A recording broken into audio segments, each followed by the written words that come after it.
This week's Nifty Gifties on F5 Live Refreshing Technology is proudly powered by the Microsoft Store. Whether you're looking for a new laptop, tablet, Xbox, games, or a whole lot more, you can get them at the Microsoft Store. Remember, current students, faculty, parents, and active military can save up to 10% off almost everything. To browse the products and learn more about the discounts, you can go to f5live.tv/Microsoft.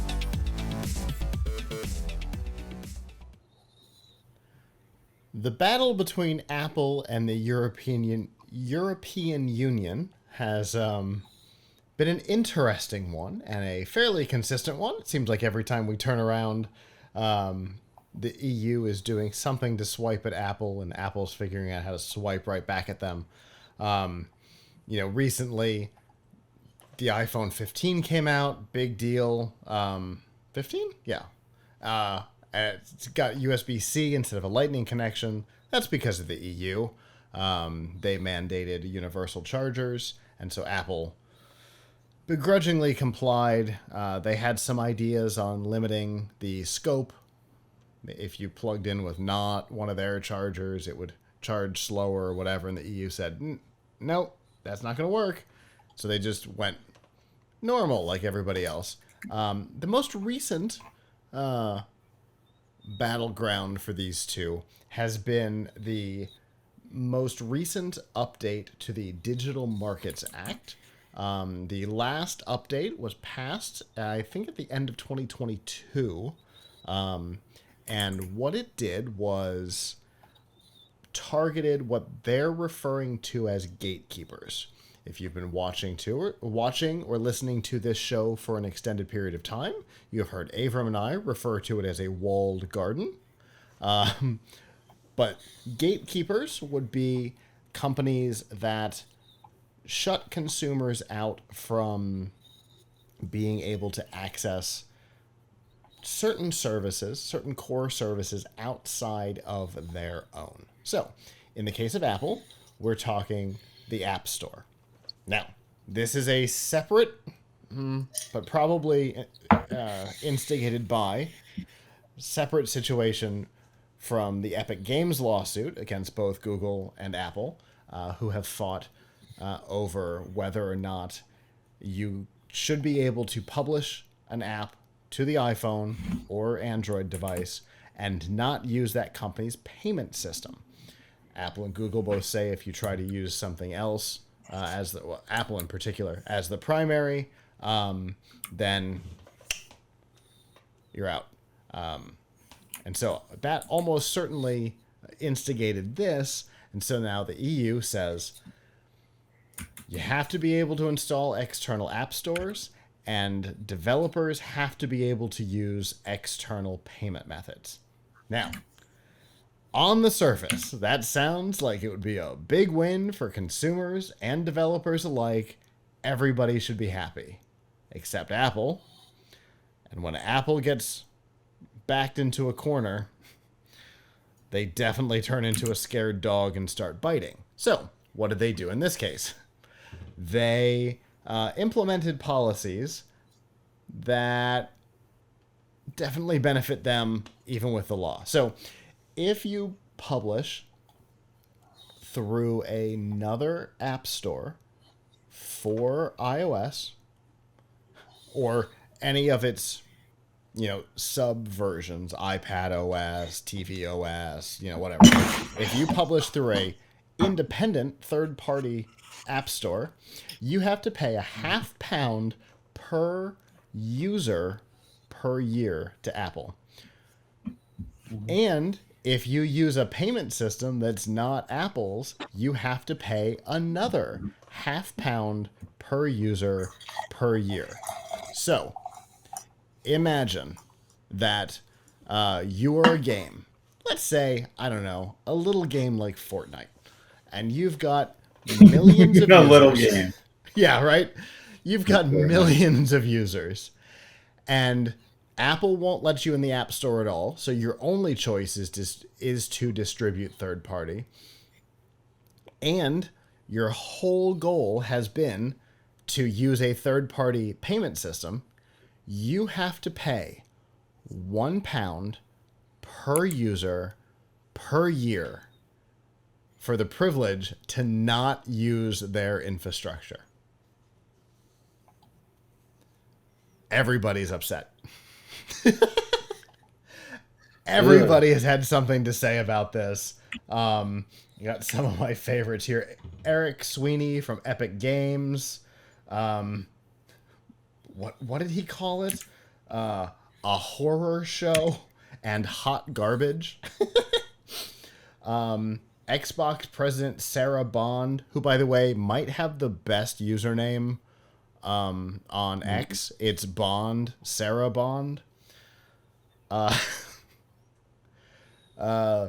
She said, "We believe constructive conversations drive change and progress toward open platforms. Apple's new policy is a step in the wrong direction.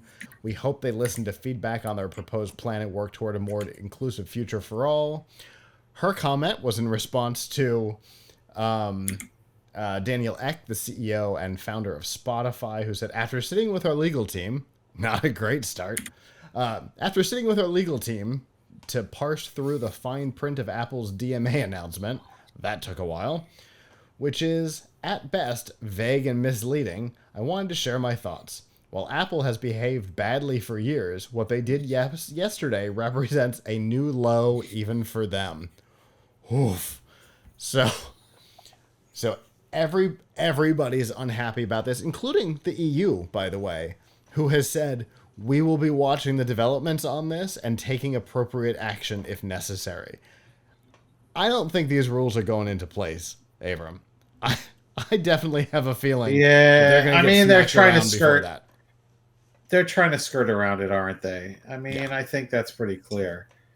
I think it's pretty clear that they're just trying to skirt around it.